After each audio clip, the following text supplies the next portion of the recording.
Hello everyone, it is Joe here from OmniPoke, the channel that brings you guys everything Pokemon. Today I'm joined by Jack for our 2018-19 rotation video. Is of course the new Sun and Moon on format. Lots have changed, probably the most impactful rotation that me and Jack have been involved with since we've started making videos. So going to be an interesting one. A lot of stuff is up in the air right now. A few tournaments have started to creep in, a few League Cups and one special event over in Melbourne. And we're seeing some very interesting results coming out so far. So this format rotation really has changed a lot. So we're going to be hoping to guide you through our early thoughts on the big differences of this new format. Yeah, definitely. And this year we've decided to do the rotation video a little bit later so we could have a better idea of what we're looking towards. Because as we've said, this rotation is huge, so we didn't want to go in completely blind. But just a quick note about what rotation is. If you're this has been your first season or you're new to the game, every year sets become illegal to play in the standard format. Obviously, you know that we have the standard format and the expanded format. Standard, they like to keep it around, I think it's 8 or 9 sets at a time. So we usually lose 4 each year. We're losing 5 this year, plus the bonus generation set. So as you can see, the XY block pretty much rotates. We've done Generation 6 now. That's been and gone. We're on to Sun and Moon on. The idea of this is to keep the game fresh and exciting. That's a lot of the reasons why people prefer standard to expanded, because a lot of the time expanded decks are just always good and they just get more and more resources, whereas standard always is fresh. At least once a year you'll be going into it with a fresh mindset. You're losing cards, but you're also gaining archetypes, things like that. And this always takes place after the World Championships, usually September the 1st. It was a little bit earlier this year, but yeah, tournaments after the Worlds are usually the ones that begin being post-rotation. So yeah, you can see a list of sets right there. These have all had very, very good cards. We'll be taking a quick look at all of the cards and then some more specific cards later on. But yeah, these are the actual sets that are rotating. And here's a quick overview of the last couple of years, looking at the sort of trends that we've had. It was 2017-18 rotation was the breakthrough on. Then we saw Sun and Moon on, and then looking towards the end of this format, the 2018-19 format, we're looking likely at Ultra Prism on, but that's one of these things where we can't be guaranteed because Pokemon do change their ideas. They do sometimes go for 4 sets, sometimes 5, depending on what sort of things they want to do. So all we can do is predict that that's likely what we're going to see next year, but who really knows? For now, we're stuck with a Sun and Moon on format and a really low card pool all over again. So let's kick off with a massive slide with all the most important cards that we're going to be losing. Yeah, definitely. So, like Joe says, the card pool gets a lot smaller. These are all of or around 80 or so of the relevant cards that we're losing. But there's actually, I worked out around over 120 cards that have seen play in their competitive lifetime in standard. So take a pause here if you want to look at exactly what we're losing, or 90 of the most important cards. We're going to be going through a few of these super important ones, but this is just a big overview of everything that's losing. So have a look, see if your favorite card may be leaving, or if you don't notice it on here, maybe it is staying in standard. But for now, we're going to look at some general thoughts and then start to look at some specific cards and how they impact the format. Yeah, so let's kick off with those general thoughts. The biggest one, the most standout, is that some very, very big supporter cards are rotating. Professor Sycamore has been he's already a reincarnate of Professor Juniper. So this effect, the discard, draw 7, has been around for many years in Pokemon now. I think it's something like 6 or 7. Pretty insane how long we've had this card for, and it's finally exiting. N as well, even though we have had a small period where he wasn't in the format, he has been reprinted just because of his usefulness in the game, because Pokemon inherently is a snowball game. When you take a knockout, you're removing resources from the opponent whilst also gaining card advantage by taking prize cards, and N is amazing for balancing out this game, and I'm really sad to see this card go. I think it's hugely impactful for the game to not have a clean way of interacting with the opponent, especially if you start to fall behind. So that's a really big loss. Additionally, Bridget has been an incredible card since the release of Tapu Lele for setting up every single deck in general. There's been some aggressive decks that have got away with just other engines like Brooklet Hill and just trying to use power draw supporters, but for these evolution decks, most notably ZOROARK for the entire time, has been using this Brigitte and guaranteeing lots of bench Pokemon early and allowing us to build up into evolution Pokemon. And this is a huge loss again for the format. So it feels like decks themselves just don't work as fluidly as they have done over the last year or 2 years. Even though we still have Tapu Lele, the supporters that we're finding with it are much, much weaker. So this is most notably just out the gate the biggest difference you'll see in Sun and Moon. Supporter cards are in general way, way worse. Yeah, definitely. That's been one of the biggest things we've noticed from our early testing. Your turn one supporters, like there's a couple of okay ones, but nothing is as good as turn one Brigitte. And then like Cynthia is basically our only good draw supporter right now, which is crazy. When we had Cynthia, Sycamore, and N, we actually lose in some cases 8 draw supporters from certain decks, which is just crazy. So it's been a massive shakeup, and I think it's slightly unhealthy for the game not having many draw supporters. It means that we have to look at more Pokemon-based engines rather than supporter-based engines, this always happens with rotation. You just need to look at the game a different way. But in general, I think it's important to have very good draw supporter cards. So hopefully we'll see some more released in the future, but we've got a year to find these. Another big note is Parallel, which has been a hugely oppressive card since it was first released. It's been a really, really important card. It leaves the format, which opens up a lot of creativity. Parallel actually really limited the amount of decks or certain decks from being good, because a lot of combo decks, for example, that needed 3 or 4 bench spaces at all times, plus then maybe a Lele to set up or an extra attacker, that kind of thing. Parallel was really, really devastating to them. A lot of the times you even had to run Parallel in your own deck to stop yourself getting paralleled, because you can't play a stadium down if there is one of the same name in play already. So that's just how strong of a card it was. You had to play the card to not have the card played against you. So it was an incredibly strong card that I think really, like I say, limited creativity. It meant that decks couldn't really flourish a lot of the time. So as strong of a card it was, I think it's actually pretty good that this leaves the format, because hopefully it will create a more creative format, and we'll see more sort of interesting and unique archetypes going forward. Yeah, certainly. The Parallel, especially in the Zoroark meta, where they could always dig hard to find their Parallel and reuse it with Puzzle, it was just too oppressive for many decks to handle. So it's really going to open up creativity for some evolution decks to start creeping back in, and having bench Pokemon purely for setup purposes is going to be much more of a thing, I feel. Ability Lock is another reason why this could be the case. Both Parallel and Ability Lock pretty much going in the same rotation is pretty insane. Garbotoxin finally going out of the format, as well as Greninja, as well, with Shadow Stitching always being an oppressive deck that could just make you have a bad matchup and could be one of the reasons why decks weren't successful at all. These are big, big things to just cross off the list. Now we're looking at things like Alolan Muck, and we're looking at Sylveon GX, and these are far less powerful because they're much more situational. They're only targeting certain aspects of abilities, and in the format currently there's lots of things that are left untouched, so they're able to roam around pretty freely without any check to them. So with no lock, it's going to allow us to draw a lot more cards with ability Pokemon and do a lot more things with our board just freely, if that makes sense. We can get energy acceleration from a bunch of different Pokemon. We can get all these cool effects going. We can get Decidueye back and start pinging around the board all over again. These are things that we haven't seen for a little bit, just because of the dominance that Garbodor's had throughout its own lifespan, let alone the Greninja. So really, really freshening up the format with new supporters and freedom to actually play Pokemon again, because Garbodor and Parallel are both leaving. Yeah, it's been a really, really weird first couple of weeks, because, like we say, Parallel and Garb leaving, but then also losing supporters. It's like decks become less consistent but can do what they want more. It's a really, really weird format. But yeah, looking at some specific cards, we've mentioned Professor Sycamore and N. We want to talk about some cards and then the kind of pseudo replacements we have right now. Sycamore, we don't have this kind of power draw right now. There are some cards looking forward, some Pokemon draw looking forward, that kind of replaces it, but we don't have the power of discard draw 7.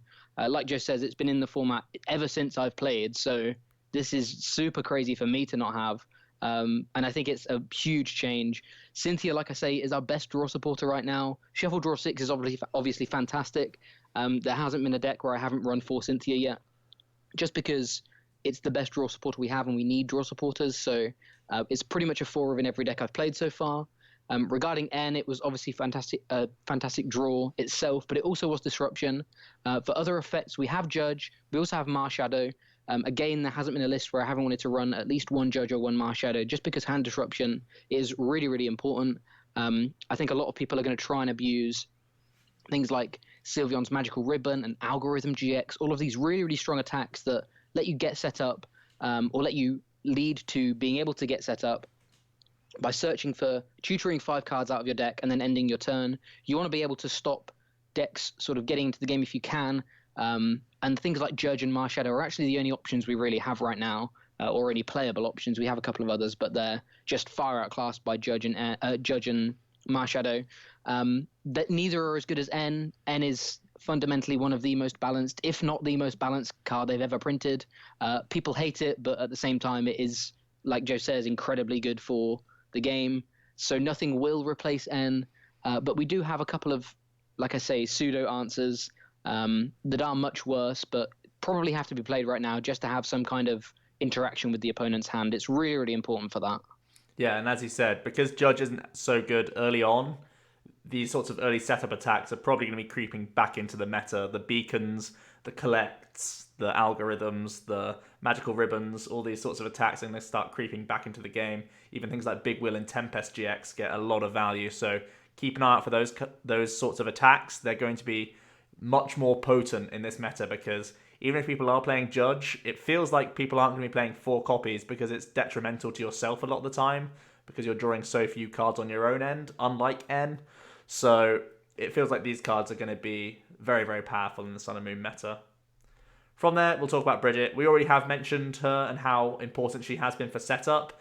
It feels as though people are going to have to start looking towards cards like Apricorn Maker, allowing you to search your deck for 2 item cards that have ball in their name.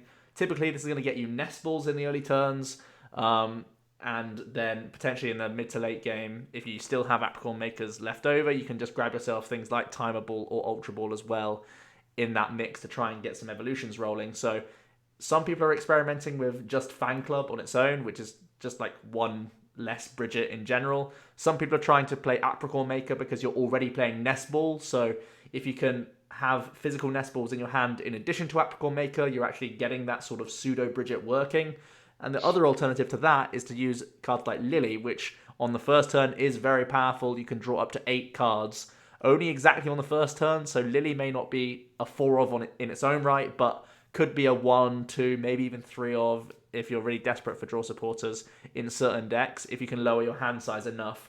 Cards that play things like Mysterious Treasure rather than Ball Search cards may choose this over things like Apricorn Maker or Fan Club, just because there's more synergy there. You have more discarding cards, and obviously Mysterious Treasure doesn't have the word ball in it. So it feels like Malamar decks and stuff like that are going to be using the Lily engine to try and get things going. And we've actually seen this successfully previously. We've seen Kikabulu, where it just played Nest Balls and Lily. There could be that approach where we simply say Apricorn Maker and Fan Club aren't good enough. Let's just draw 8 to begin with our turn and see if that gets us into enough good cards. It's going to be a really interesting direction to see where people take this, because it feels like it's not been figured out which is the best answer just yet, and it may be different deck by deck, whereas Bridget has been like the gold standard for everyone. It feels like it's going to be a much more case scenario. Yeah, exactly. That's one of the biggest things. I think N and Sycamore are probably bigger overall cards leaving, but Bridget is an incredibly important card, and this is something that people still haven't figured out 2 or 3 weeks, or actually, no, I guess 2 weeks into the meta. We've had one special, like we say, and there was all different sort of counts of Apricorn Makers and Fan Clubs and Lilies in every single deck, because people are still working it out. I think this is the big one unanswered question of the format right now, that will come with time. It will take a few tournaments to work out what is most optimal, and again, like Joe says, it will be a case-by-case analysis. You probably are going to want to not play Apricorn Makers in sort of Malamar decks, which only run 4 Ultra Ball, because you want to be finding treasures instead of nest balls, and in that case you want to be finding a lily perhaps to try and get big combo hands to try and discard energy in the early turns. So it will be different for different decks. There won't be the sort of same 4 Bridget or 2 or 3 Bridget in every deck, but you'll just have to work out what's right for you. But this is, to me, the big question of the format. What's the optimal turn 1 nowadays? Because most of the time it was Bridget, that was just the answer. But nowadays there's like 3 or 4 ways decks can go. So it's definitely super interesting. I think one of the biggest puzzles of this format will be how to replace Bridget, at least until Elm comes out. Next up, we have Disruption Supporters.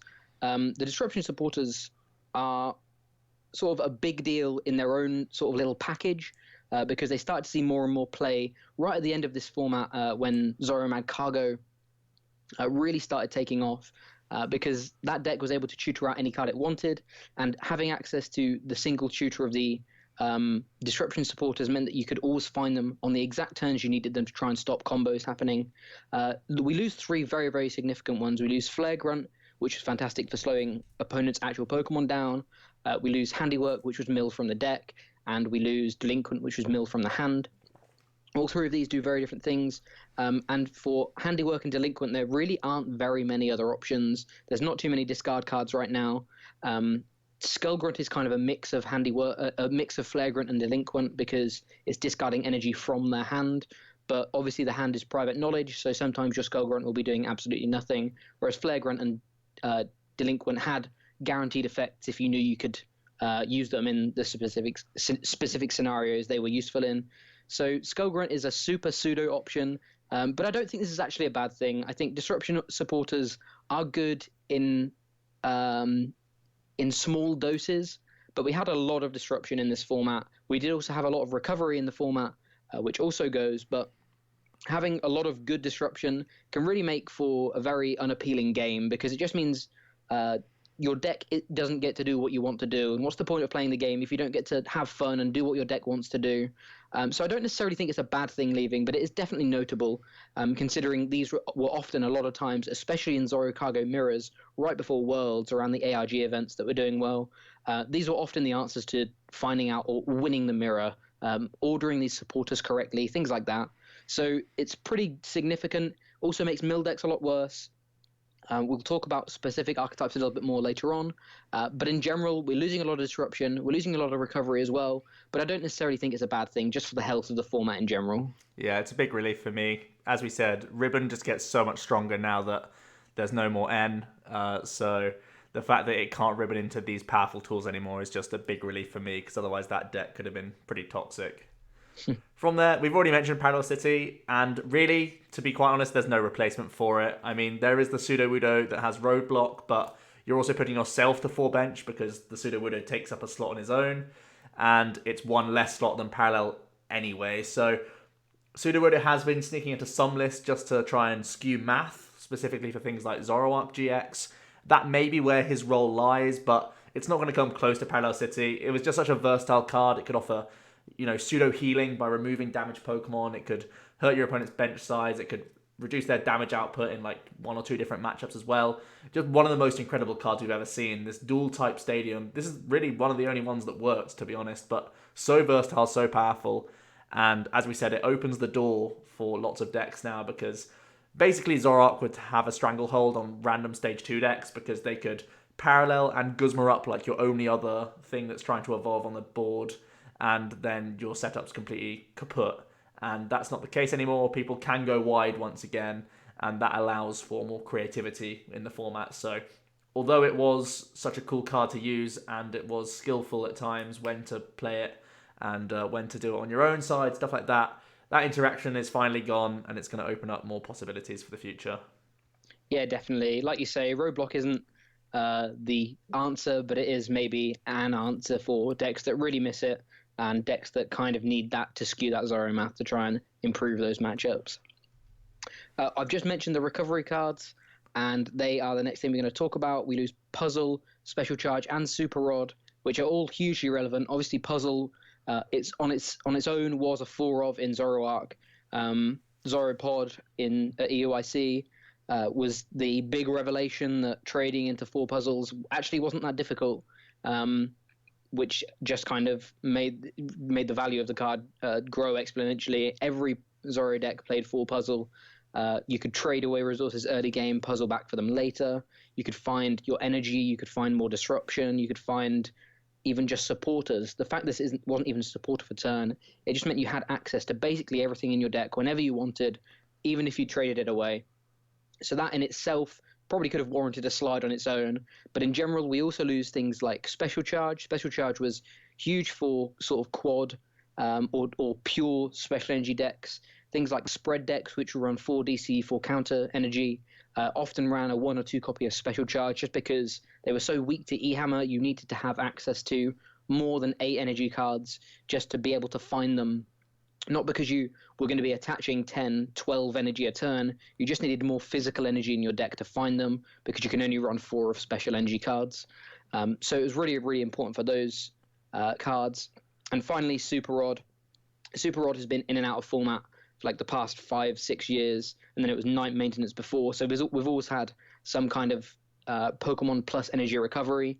It's really, really sad to see this go because I think this is a really, really versatile and very, very good card for the game. Just having recovery is always nice, knowing that you have access to more things, and sort of having it built in as a 2-in-1. It gets energy and Pokemon.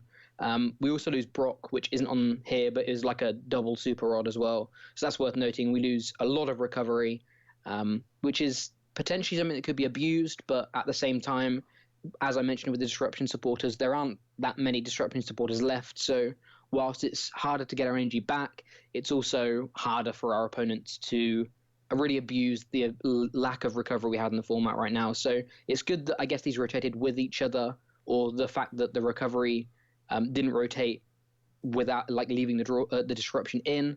But in general, it would be nice to see some more recovery in the game, especially Super Rod. I think that's one of the biggest misses. We do have things like Oranguru. Oranguru is basically sort of a pseudo puzzle. It puts 3 cards from the discard pile onto the bottom of your deck. This was often played in ZOROARK, even just to try and have access to more puzzles. In general, I think a lot of ZOROARKs will be playing this if they don't have another form of recovery. Things like Guardi's Twilight, Tomb Hunt from Burnett, Hollow Hunt from Decidueye. I think anything that doesn't have inbuilt recovery through like a GX attack will probably be playing an Oranguru, just because there is a lack of recovery for energy cards right now, and ZOROARK doesn't like playing a lot of energy. It would rather play a lot of trainer cards. So I think Oranguru will be sneaking back into a lot of ZOROARK lists and maybe even some other lists. But for now, we do have things like Rescue Stretcher and Energy Recycle System, which have the same effect for Pokemon and energy respectively.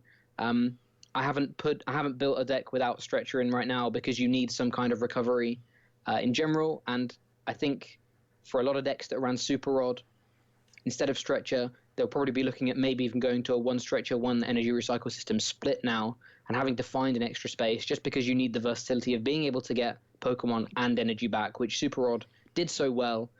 So yeah, it's a really, really big loss. Super Rod is, again, probably another card that warrants its own slide just because recovery is so important in this game. Like we say, you could really snowball, and taking or losing resources when you go behind in terms of board state is really, really important to be able to get back towards the late game of the late stages of the game. So it looks like we're in a recovery. We have a lack of recovery right now, which could make things like I say, Burnett, Decidueye, Guardi, perhaps premium decks to play right now, just because they can naturally recover more cards than the opponent, and maybe that's good enough in this format. Yeah, I really love that point. As you said as well, I mean, I feel like Super Rod's an underappreciated card because having to do that split, that extra slot to have Stretcher and Energy Recycle System just feels so gross to have to commit to. Yes, Stretch is amazing for Pokemon and it's more immediate. That's why we saw it a lot more in like Zoroark decks. But this Energy Recycle System may be having to be used in these like B-string focused decks, and you just have to hope to not discard important Pokemon or just have to put them down a lot more often. So it's going to be a big gap once Super Rod's gone. And Oranguru is also a lot more skill intensive as well, because you've got to find a whole turn to waste where you could be doing like 120 damage minimum if you're a Zoroark deck, or just any other deck using Oranguru as well. You have to pick your moment. So basically, you need to be ahead in the game to use Oranguru, or just hope the opponent doesn't have a Guzma in that situation, so that you could fall even further behind. So a little bit more skill intensive now that we see some of these very important recovery cards going. From there, man, this is one of my saddest ones. Floatstone leaving the format. Oh, it's such a good card. It's, it gives you free retreat that you can play down instantly. That's the biggest deal here. You can put that on your board, even though it could get blown away. It's, you've secured that freedom of retreat for that turn and potentially future turns. That's what's so powerful about the card, because it's a -1 from hand, and that's not the case with Switch and Escape Rope. It's only the -1 when you're physically using that card in the right situation. And that's what's a little bit gross, especially because we have cards like Lily, which wants to lower the hand size to then go back up and draw more. So it really is a big gap to lose Floatstone. Obviously, it was big with Garbodor. That's gone anyway, but there's a lot of chunky Pokemon out there right now. There's Magcargo, there's the other Garbodor, there's BUZZWOLEs, there's Stack Attacker and Dustmane. All these cards would love to play, like 4 Floatstone in the format right now. And it feels like they're having to make these awkward replacements for Switches. Rope, which is actually a good card in its own right. We've seen counts of Floatstone alongside Escape Rope before in things like Volcanion in the past. That's probably going to be the case for like Turbo Lapras now, having to play things like Rope and maybe other Buzzwole variants, things that need to gust out their own active Pokemon to then spam its attack all over again. And things like Tate and Liza as well. This is a Shauna that has the Switch effect able to be used as well, so you're not just fitting in spaces which can't give you consistency. Now you have that nice balance. Obviously, it's really painful to spend your supporter just to get a Switch effect, but it can get you out of an awkward spot. I think Guzma now becomes like almost a guaranteed 4-of because it's so good aggressively and to get yourself out of awkward spots with chunky Pokemon. And these Switch and Escape Rope counts are going to be coming 1s and 2s. I don't think there'll ever be a 4-of like Floatstone has been, just because it's not the insta-play that you can just slap down on the board and not care about. Then you can go into like your supporter knowing that you won't draw back into it. These are sort of clunkier cards that will slow down your deck if you just keep having to Cynthia them back in until the right moment. It's really annoying to have to play these cards in comparison to Floatstone, and it is going to hurt consistency overall. Yeah, definitely. I agree. I think Floatstone has initially people kind of overlooked it, but now people have had a week or two testing this format. They've realized Floatstone going is so huge. It was never wasted on a Pokemon, really, unless they had free retreat, I guess. But you could always put it down, like you say. It was an insta-play. It was a -1, and it was always going to get some kind of value if you wanted it to, because you could just slap it on the active and always get a free retreat out of it. Tate and Liza has been probably one of the best replacements we've found so far, but even so, you only really want to be playing that in a 1 count because it's supporter, it's super clunky. Some decks we've seen are playing Switch. I think Escape Rope, like you say, we'll see more and more play, and it's a card I definitely want to play around with because I think it's actually a very skill-based card as well. So, in general, we do have some replacements. Certain decks have better replacements than others. Malamar does miss Floatstone, but the fact it has Ultra of the Moon and Field Blower isn't really being played right now means that a Psychic Energy on a Dawn Wings is just as good as a Floatstone. So there are some decks that haven't really minded. They've been able to adapt. But in general, I think Floatstone is a fantastic card. I kind of wish we had like a classic set of cards that always stayed in format, because this would definitely be in there. It's a really, really strong card, and I think it doesn't ever detriment the format. It's just nice being able to, again, do what you want to do with a deck. You don't want to be stuck in the active, not being able to announce the attacks you want and use the cool abilities that you want and that kind of thing. Floatstone is just really, really strong for that. Next up, we have Max ELIXIR. This was a hugely, hugely impactful card, especially with the rise of BuzzRock, and is actually not a particularly healthy card for the game. It always sort of saw play as soon as it was released. Things like Yveltal often played it. Darkrai, these kind of decks that wanted to spam energy and have big evil ball attacks, and turbo Darkrai getting a lot of energy on the board. But it really, really shined in BuzzRock, I think. Being able to sort of attach to a Rockruff using Max ELIXIR, then evolve and attach, and being able to get a Lycanroc out of nowhere in a single turn was crazy. Being able to build up a Buzzwole on turn 1, Knuckle impacting, Absorption GXing on turn 1. That's a 3 energy, 240 damage attack on turn 1 that we could do because of Max ELIXIR. That's just crazy. the downside of that, obviously, I've just said how you want to be doing cool stuff. That's great, but unfortunately, this was also a pretty sort of luck-based card. If you sort of lived and died by the max elixirs a lot of the time. If you hit them, you won. If you didn't hit them, you lost in a lot of cases, which is never really a format you want to be playing in. You don't want to be saying, well, I've had a 50-minute game and it all depend, like the whole game will depend on whether there is an energy in my top 6 cards or not, because that feels pretty bad, man, when you've tried so hard and your opponent just max elixirs for game. So it's a hugely important card. I'm not sad to see it go because it wasn't very skill based. It was very sort of, if you hit them, you win. If you don't, you lose. But it is sad to see this kind of sort of some energy or energy acceleration go.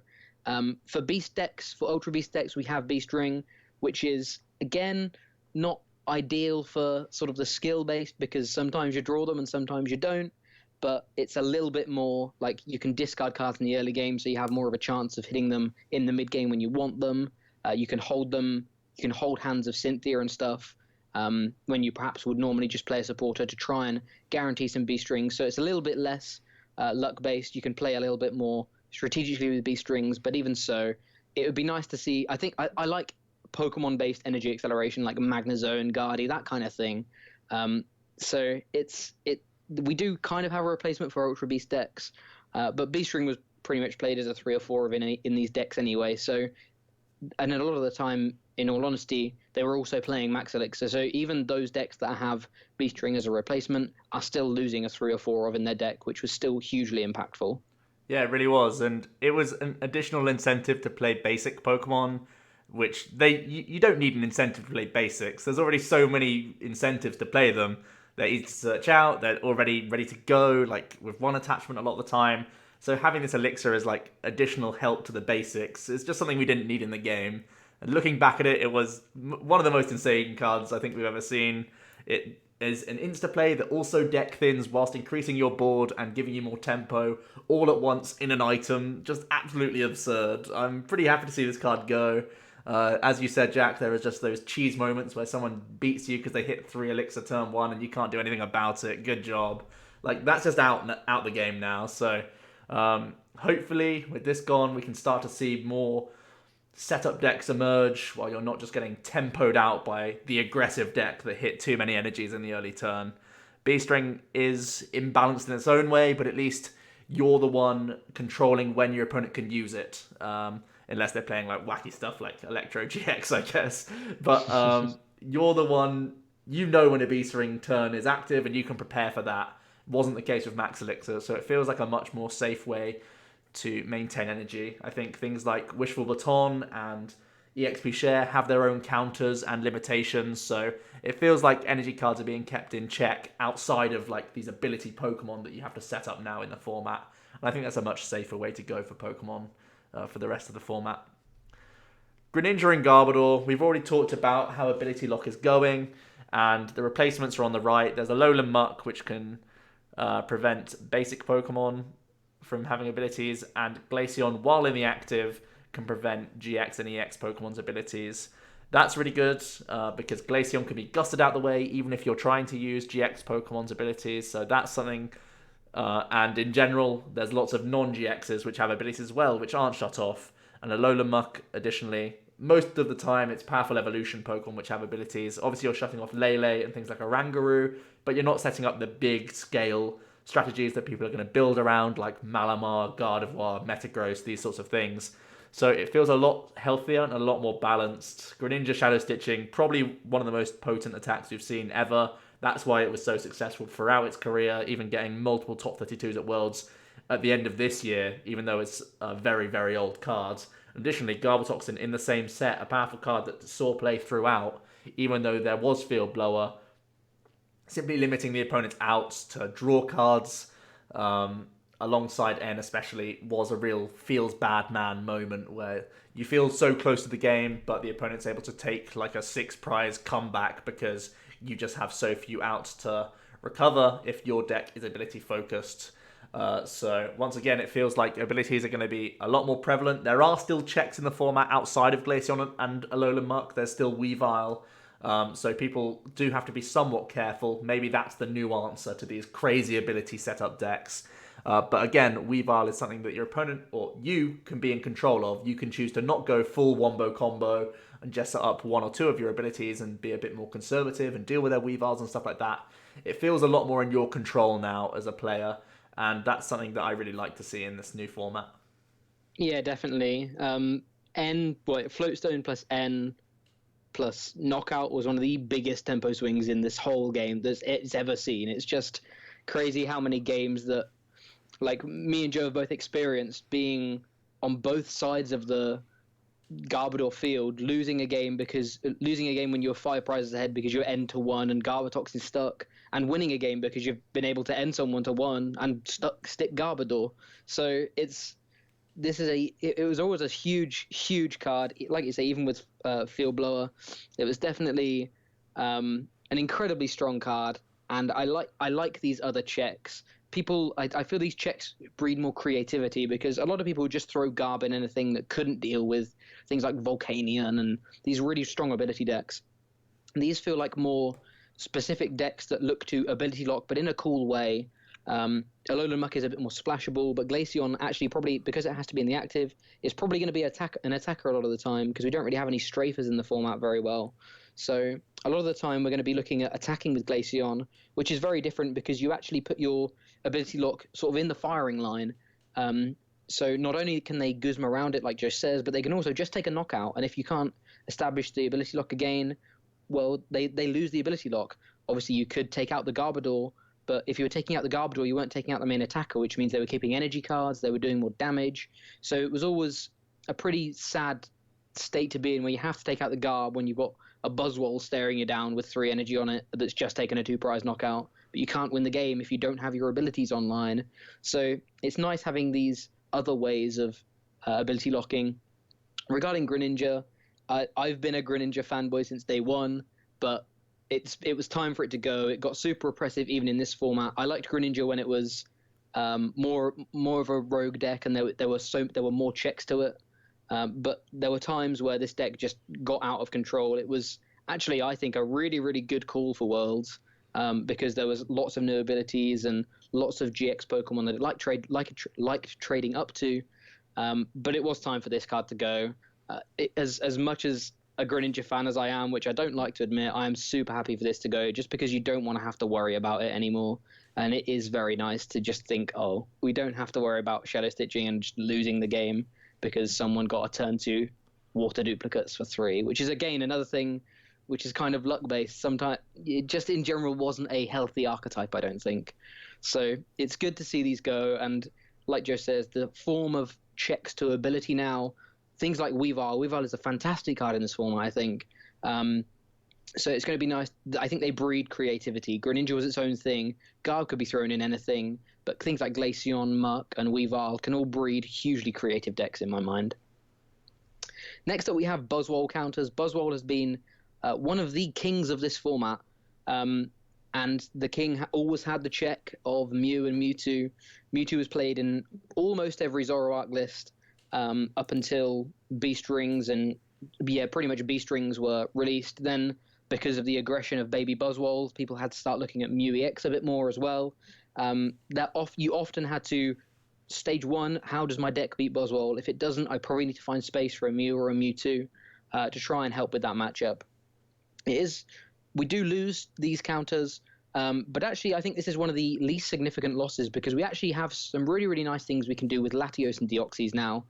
Latios sticks a lot longer than it used to because, as Joe and I were discussing earlier, not having strong energy against Latioses means they often actually take 2 or 3 shots to knock out, which means they really, really rack up the damage early, especially through weakness. And Choice Band, you can be doing 120 to a Buzzwole turn 1 with Breakthrough, to a Buzzwole GX, which is really, really significant. It actually turns the tides and makes the Psychic decks the aggressive ones against Buzzwole, which is really cool. And then Deoxys is pretty much a pseudo reprint of Mewtwo. They have the same Psychic attack.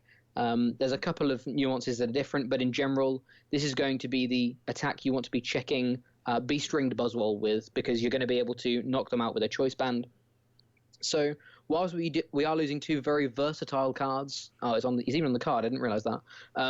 We're losing two very, very strong cards. We actually have a lot of different answers. And I think this isn't too impactful, but it is worth noting as these, as Mew and Mewtwo were always the splashable psychic techs. Yeah, it's just sort of new faces for the same role. I think as well, just from my own first impressions, the general presence of Malamar and how potent it is in this new format should also be a natural way to keep BUZZWOLE in check. So although ZOROARK is probably going to have to start looking towards these new cards, I don't think it's a card that goes into like every DCE deck or anything like that. So in general, I think these cards will be nice for Zoro, but not mandatory in everything. Just like how we saw the Mew and Mewtwo work out. From there, I'm so sad. Octillery, my guy.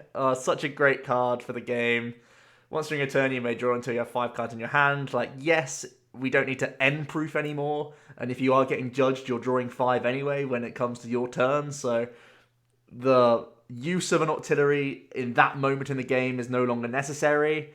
But just having that search throughout or that draw throughout the game was so vital, especially with stage 2 decks coming around. And once Brooklet Hill came out, I mean, Octillery got so much better. Just the fact that Remoraid was searchable alongside lots of other Pokemon made this card so powerful and easy to get set up for such a great benefit.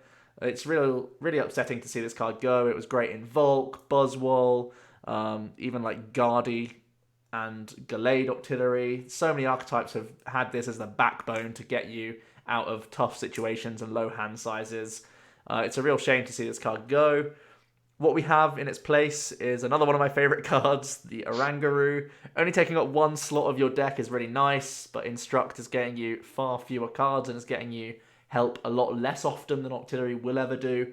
However, one nice benefit of Oranguru is that it's not the worst attacker if you're already playing DCE. It can help you out against things like Alolan Ninetales and Hooper as well, so it's going to be a nice one-of card to see in the new Sun and Moon format in quite a lot of things, in my opinion.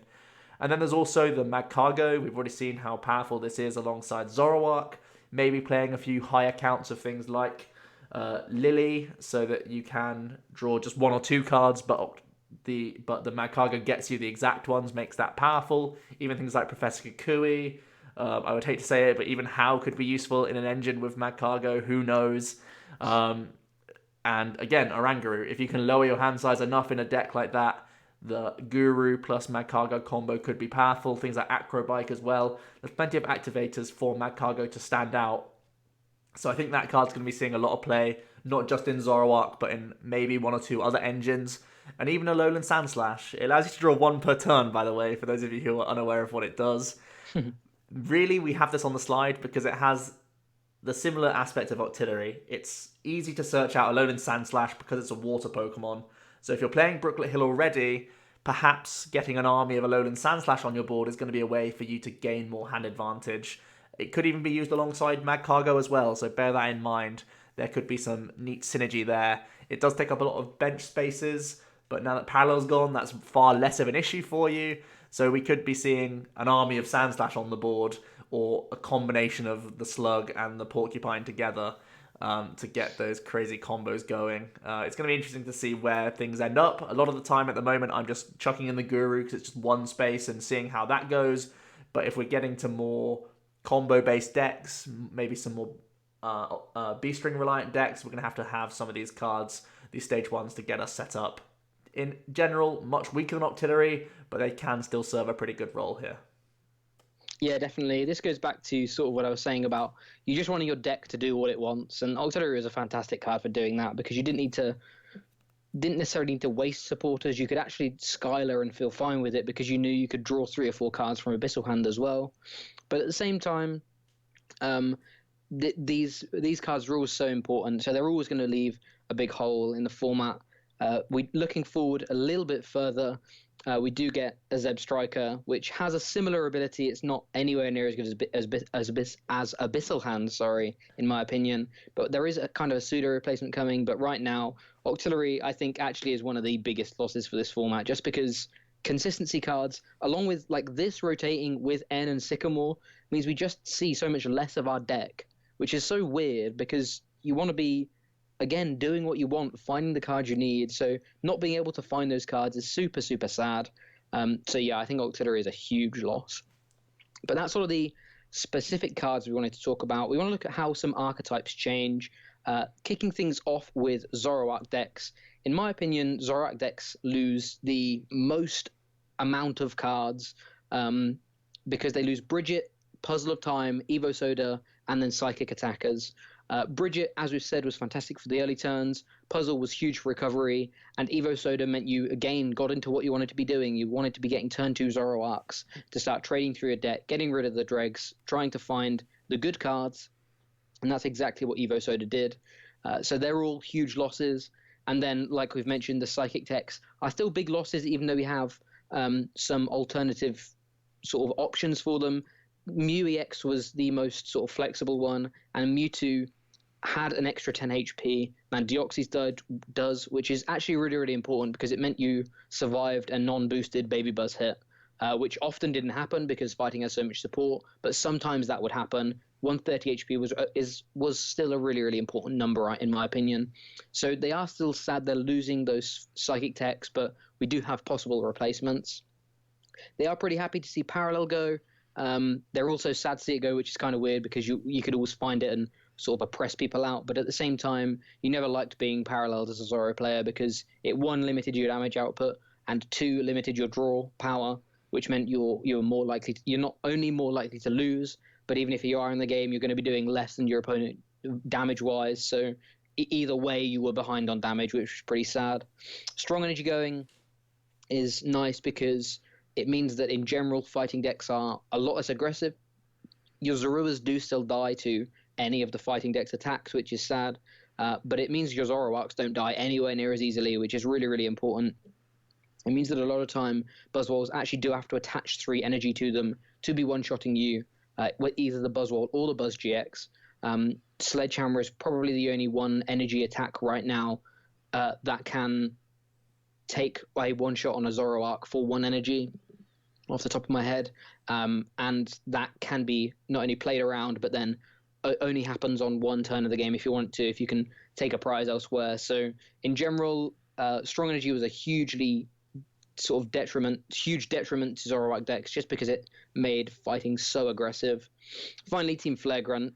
Zoroark having 7, 8 energy cards was always a point that you could try and abuse. Sylveon did super well in Leipzig because Zoroark was the absolute king of the meta.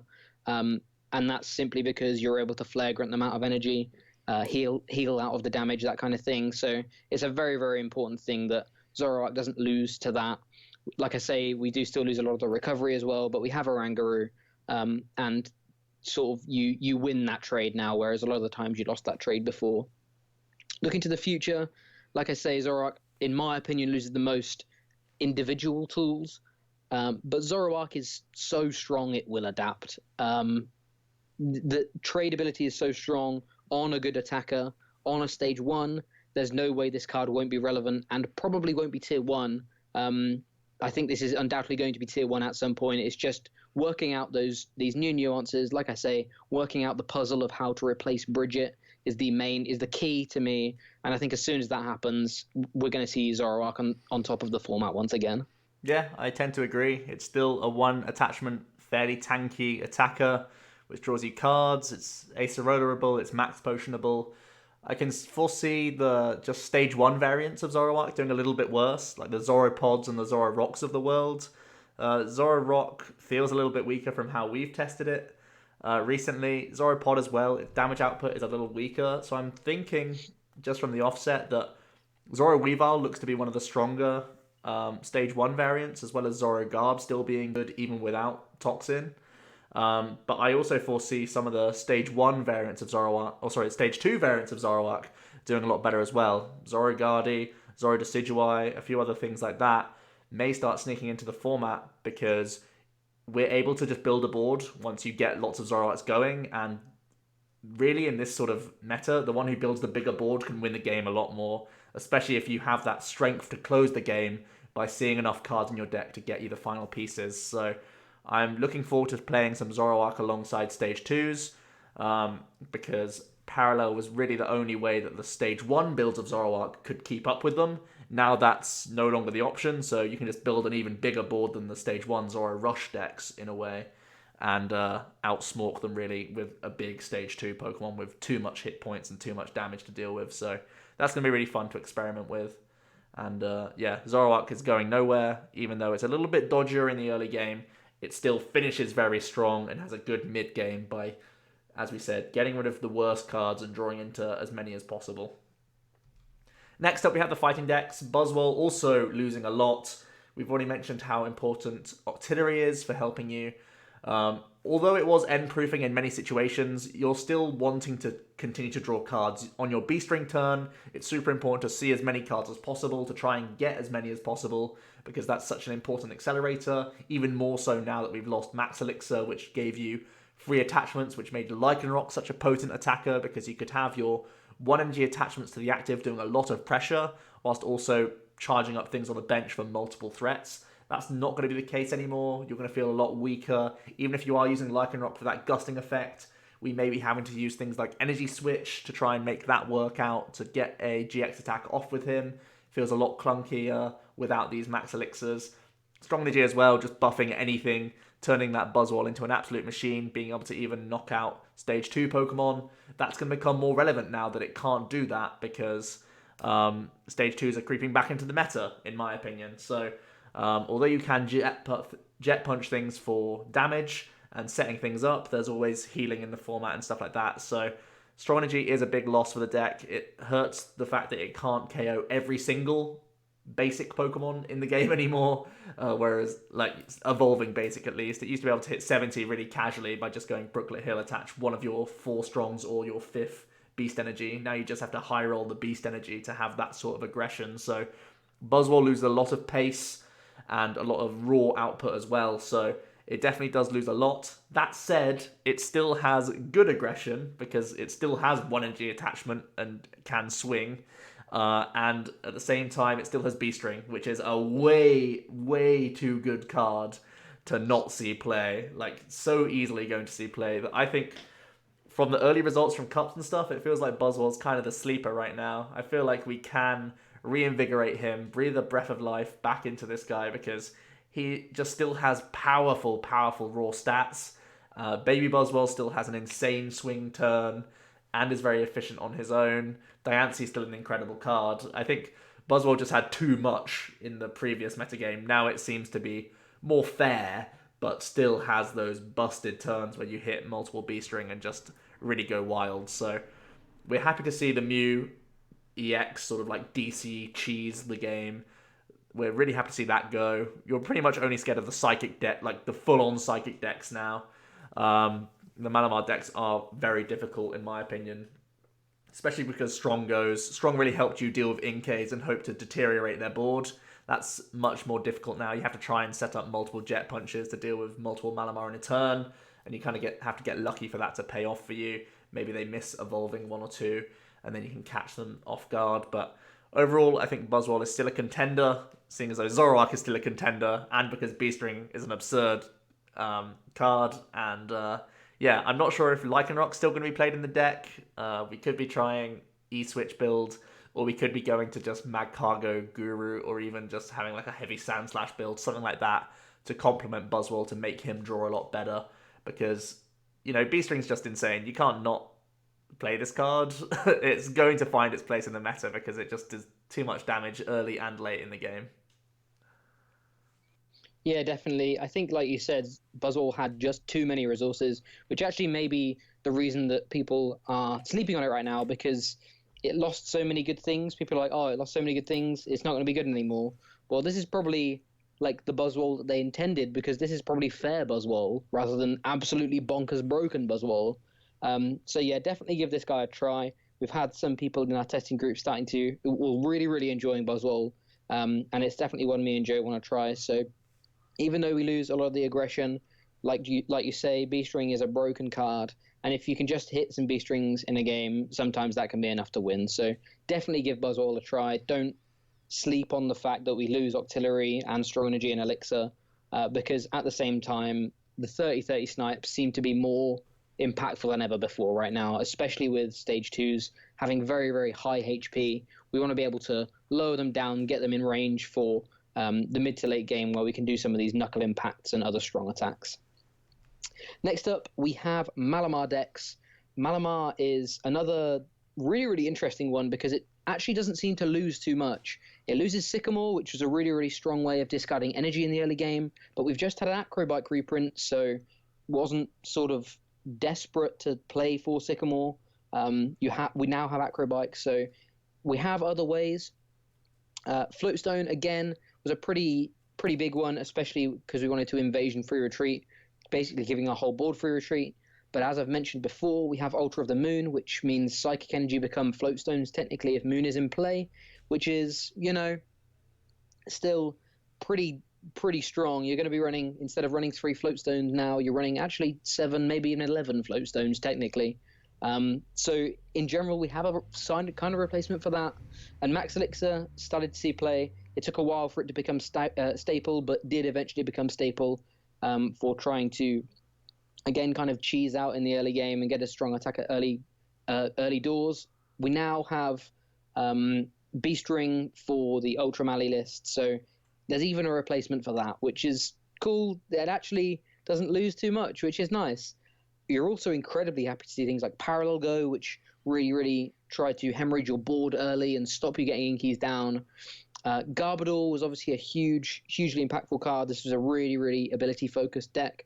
No Garb means that you're able to do what you want all the time. You dodge Glaceon and Muck as well, which is fantastic. And finally, Mew-EX was often could be a bit of a hiccup for full Psychic build because it meant your Marshadows and your Necrozma from Burning Shadows often fell to the same fate as Buzzwoles by just someone finding Cheese, Mew-EX, DCE, knockout. That doesn't happen anymore. In general, these Pokemon are a little bit more difficult to knock out. There's not much to say about Malamar because honestly, it seems to be one of the most consistent decks in the early couple of weeks of testing and in the early testing of myself and Joe. We've both been fans of Ultra Mally and regular Mally. It's a deck that does what it wants and does it pretty well. It still has a fairly good draw engine. In general, you will have some games where you draw pretty bad, but it feels like a lot of decks can do that now, which isn't fun for the format. But in general, if everything is doing it, it doesn't feel as bad. It's not like you're playing a deck that always does it. Plus, you're running things like Acrobike, which will help your consistency. This just feels like a deck that does what it wants well, and that's often the key in the early weeks of this format. You just need to find a deck that is consistent. Not the most consistent, not a Zoroark consistent, but just consistent to prey on these early lists that aren't refined, aren't sort of ironed out of their creases. Me and Joe are happy. The first 2 lists we were happy with were Malamar and Ultra Malamar, just because you really didn't need to move too many ideas around. You had a lot of the deck already. The biggest thing is finding ways of discarding energy, but Acrobike does that super well. We're running 3 of in both Malamar decks, maybe even 4 of in both. It's a super strong card. It helps you draw through your deck. It helps you see more combo pieces and also puts your combo pieces in the bin, your energy in the bin to be able to start using Malamar as well. So Malamar, in the early weeks of the format and our testing, has been one of the kings of the format right now. Yeah, I agree. Up until this slide, we've been weeping for the losses of every deck, but it feels like Malamar's sort of unchanged now that there's no Garbotoxin and Parallel Goes. Like, there's nothing that can counteract the fact that you're just going to get a bunch of Malamars down and start powering up these big basics to do big swings. It really does rely on getting a lot of Inkays down in the early game, but you do play, up to 8 Ball Search cards and Acrobikes and Lilies and stuff like that, so normally getting 2 or 3 down isn't too difficult. As long as they're not grinched in the early turns, you can build these boards and go turn after turn with your Dawnwings and your Dustmane, just regular Necrozma. They are both potent attackers. I think Marshadow's a really useful card as well right now, especially because we're playing an Acrobike engine. It gives you more fodder for your discard pile. You're happy to see a Necrozma in the bin. You're fairly okay to see a Dawnwings as well. Pretty much everything's allowed to go into the discard pile now, which just lets you cycle pretty freely. Then at that point, you're only really scared about Trash Launch Garbodor. and hopefully with a couple non-GX attackers, even using your Malamars to KO them because you hit for weakness on them, you can try and trade out on them and just hope that your aggressive early game can still allow you to deal with like a Lele here and there to keep up in prize trades. So I think Malamar looks very powerful. Its ability has always been good, but now it is really just able to swarm the board a lot better than before and get constant use of that ability turn after turn.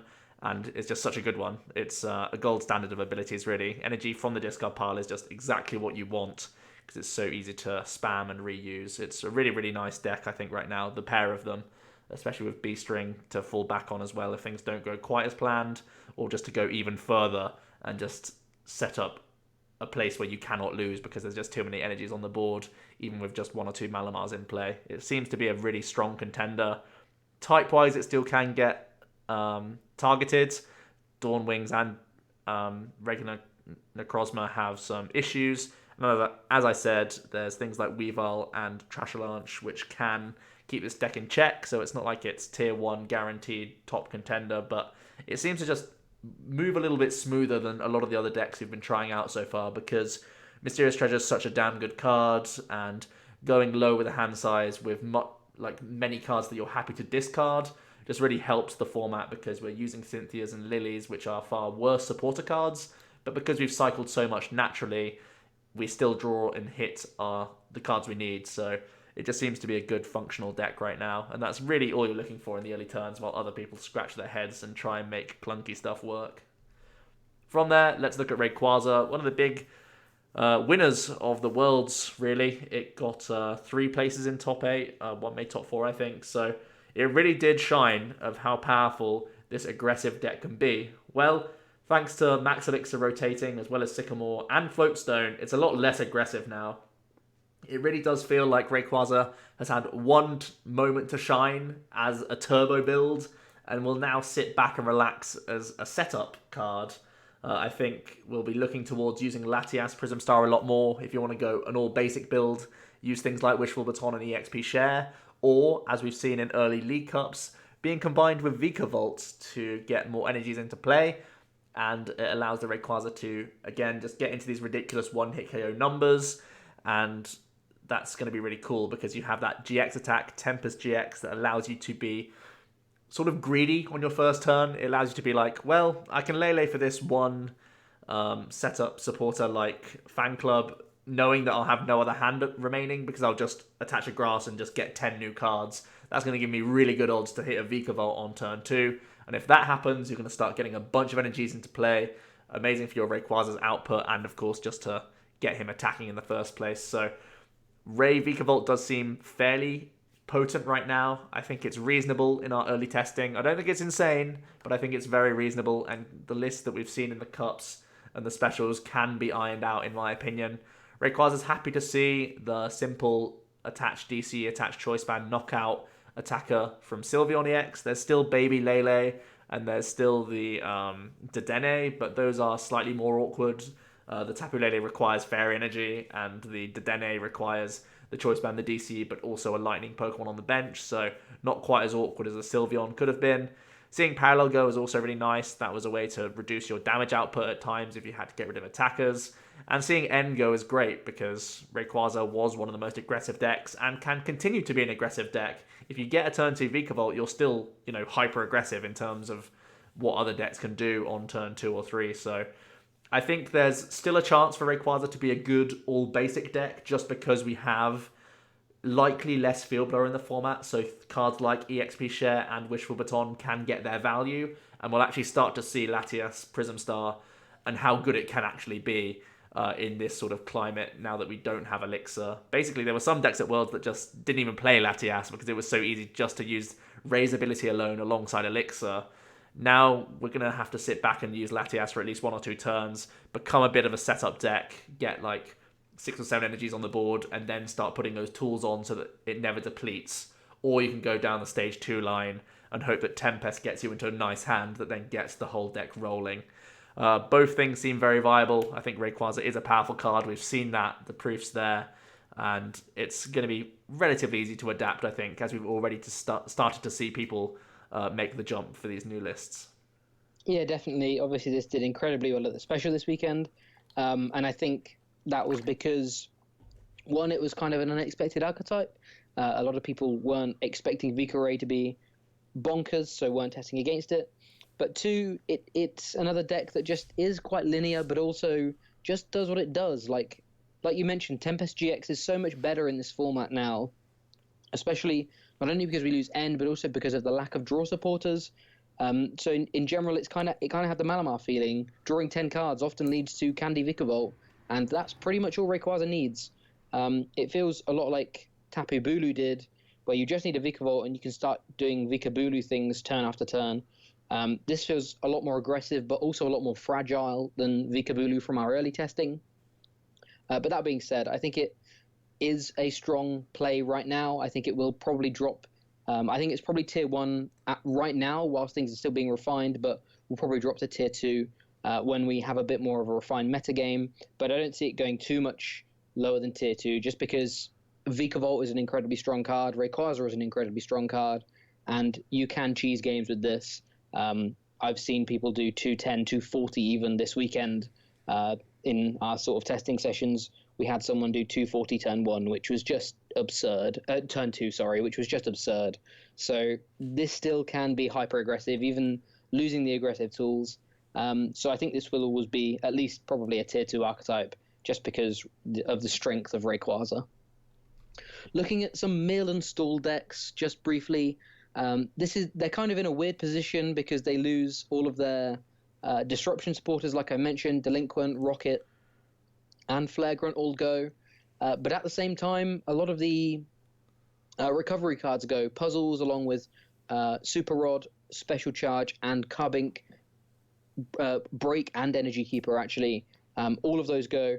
Puzzles, I mentioned in the Happy Sea go, but they're kind of both. The mill decks liked playing puzzles to get their disruption back, but they didn't want to see people playing puzzles to get their energy back. So we couldn't really put puzzles on here unless it was like slap bang in the middle, I guess. But we lose, like I say, a lot of the disruption, which I've already mentioned, a lot of the recovery, which I've already mentioned. So mill stall decks are in a really, really weird spot. I think this format could, if we had one more, maybe two more kind of disruption supporters or disruption cards, we could have seen a very, very, very strong mill archetype, because there is no special energy recovery, meaning that Zoroark would be forced to play a Rangaroo, and at that point, it's a super, super awkward place to be in. So I think it's actually very good that mill probably isn't quite good enough right now, even though you can really, really abuse the energy or the lack of energy recovery right now. I think it takes too many hits from the supporter department, which is, I think, in general a good thing, even though, again, I've been a mill player in the past. It wasn't a nice format to be in. It was a format that was open to be sort of taken advantage of and tried to ruin Zoroark players' days, but it wasn't a nice place to be in, and it's been nice. It's nice to see, again, people being able to play the decks and set up the way they want. So it loses a lot of things, but it also is happy to see a lot of things go. But I think in general, mill isn't good enough anymore. Yeah, I don't think there's going to be an outright mill archetype straight off the bat. I think Enhanced Hammer gets a lot more value now there aren't the recovery cards. Things like Righteous Edge gets very good again. So these are the things that you'd bear in mind, but I don't see an outright stall or mill deck coming good like straight out the gate. Maybe some things like the Alolan Ninetales, like a heavy non-GX build, or like a quad hooper deck. Maybe those could still function, but because we have resource management Oranguru anyway, which I just think gets better, if anything, I don't see these decks being prevalent now that we've lost some really important supporter cards, which is like everything a stall deck does, because they don't attack a lot of the time. At the end of their turn, they just try and use a supporter as their big play, and all their big plays are gone, basically. From there, let's look at Spread. Spread does lose the Devolve combo, the Miraculous Shine, and it also loses Fighting Fury Belt. This could make your Tapu Koko big, or make your basically any of your non-GXs just a little bit more awkward to get knocked out, so then they stay on the board for longer, which then allows you to get more spreads off. You also lose Special Charge, which we've already mentioned. Now that that's gone, it's going to be more annoying for the quad DCE Koko builds, and also the counter energy, trying to recycle those is going to be difficult. So having to play an 8 count is going to be like guaranteed now. However, you don't lose to just seeing a Mr. Mime, which is really good, and Parallel City also going. It means they can't parallel away their most damaged Pokemon and essentially remove part of your win condition straight out the gate. So spread looks in a good place, to be honest. I think the fact that you just don't lose to a Mr. Mime hitting the board is really good. I think that Shrine of Punishment, I think this is the biggest point. I think Shrine of Punishment is just such an insane card right now. Blower counts are likely to reduce. I don't think it's an insta-2 of in any deck now that Trash Launcher's gone and Parallel's gone. So I can foresee Field Blower being a lower count. Even if it's in the same amount of counts, we draw way less cards. So Shrine just naturally stays in play a lot more often. And that card gets such insane value when it's on the board, especially for the spread decks. Just any deck really using Shrine is so good. This is sort of like my warning that Shrine is insane right now. Some non-GX builds are going to get really spicy, I think, if they're playing a high count of Shrine. Coco is one of the best abusers of it in combination with just spreading lots of damage and then using something like the Fairy or the Psychic Tapu Lele to move them all around and take multiple prizes in a turn. That's our only option now because Miraculous Shine's not here, so we're going to try and fill the board as much as possible, force the opponent to go wide, and get as many counters on the board as possible. I think spread's in a reasonable place. I think pure spread decks have always had sort of issues because it's so easy to see it coming, but I think combining spread with some other attackers could be a very potent deck because Shrine is just so powerful looking to the future, I think. Yeah, definitely. It forces us to be playing around Tapu Lele now instead of Espeon EX. But in general, Tapu Lele is such a strong card. I don't think that's particularly a bad thing. Even things like Necrozma GX, being able to Black Ray now and guarantee value, especially now we have Psychic Lele as well. It's definitely an archetype that I want to play around with. I think it is hurt by a lot of these losses, but at the same time, just being able to abuse that Shrine is super important. And I think with all of these powerful GXs and EXs, not EX anymore, GXs, especially the stage 2 ones that people are starting to play, this could be a really, really nice non-EX way of being able to deal with all of these fun and funky new archetypes. Speaking of which, these are some upcoming archetypes we predict doing particularly well. I guess we'll take 3 each. I'll start things off with Gardevoir. Straight Guardy sort of saw a little bit of a resurgence right at the end of the format just because Ray became good. But in general has been too slow for a little while. You can ribbon and not get end anymore, which means you can get your Guardies online, which is really, really strong. Some of the biggest losses, as you mentioned, are Octillery and Gallade. But in general, Guardy is such a strong card. I think it probably will see some amount of play just through Infinite Force and Twilight in this format being incredibly broken. I'll take on Zoro Decidueye. It's a pet deck of mine. I think it could have done excellently at the EUIC way back when, had Tord not figured out how amazing Zoropod was with Parallel City. I think if Parallel City hasn't been in this format this whole time, Zoro Desi would have been a top contender, and I think it will be a top contender now that Parallel's finally gone. Feather Arrow is such an insane ability, and trade is going to be the way that you get as many of these into play as possible. And Hollow Hunt just is amazing for Zoroark, especially with no ends. You can pretty much just guarantee yourself game in certain situations. So I think that deck is a really good deck. Looking forward to this format. Next up is Magnezone. In general, this deck I think has always had the backbone to be good, but the format's always been a little bit too aggressive. And Parallel again was a huge detriment to it. But with the format slowing down, you're more likely to establish your Magnezones. And when you're more likely to establish your Magnezones, you're more likely to be able to just take 3 knockouts turn after turn after turn with Duskmane. Of course, we have to get Timeless in the PowerPoint somewhere as well. Me and Joe have had so much fun already just playing Magnezone. It may not be best deck in format tier 1, but it does actually feel like the format is slow enough to be able to not only play Magnezone and abuse Rain Dance and Duskmane, but maybe even abuse Timeless GX as well. Yeah, I guess I'll talk about the only real aggressive deck we have in the format, and that's the Ho-Oh Salazzle. Because End's gone, aggression doesn't get punished anymore, so why don't we just play the fastest deck in the format, slap 4 energy onto Ho-Oh GX, start slamming with Phoenix Burn, and then move into that Salazzle GX with the Diabolical Claws doing a load of damage in the late game. I think other than Gardevoir GX being a really bad matchup, and the fact that Tapu Koko is going back up in play because people need it for a Guzma pivot, Ho-Oh seems to be in a really good place. I think Phoenix Burn is powerful enough without Volcanion. I think just doing 210 is oftentimes good enough. It is going to be a bit awkward against some of these stage 2s which aren't weak to fire, which is, only Guardy. But I think it can be worked out. Just having one bad matchup isn't too bad. And Ho-Oh can pull off the Kiawe combo quite a lot. We have good cards to make that work. And if you just keep slamming into GX Pokemon, you're going to have a good time. Finally, Yeah. Oh, go on. I was going to say, Beastbox feels kind of, to me, a bit like that, but also a bit like Malamar. Malamar didn't lose much. Beastbox really doesn't lose much either. It's interesting that this Malamar saw more play than this, meaning that probably it'll turn out that Malamar is the superior of the two archetypes. But Beastbox in general is another of those decks that didn't lose very many cards. Stack Attacker's ability is really, really strong.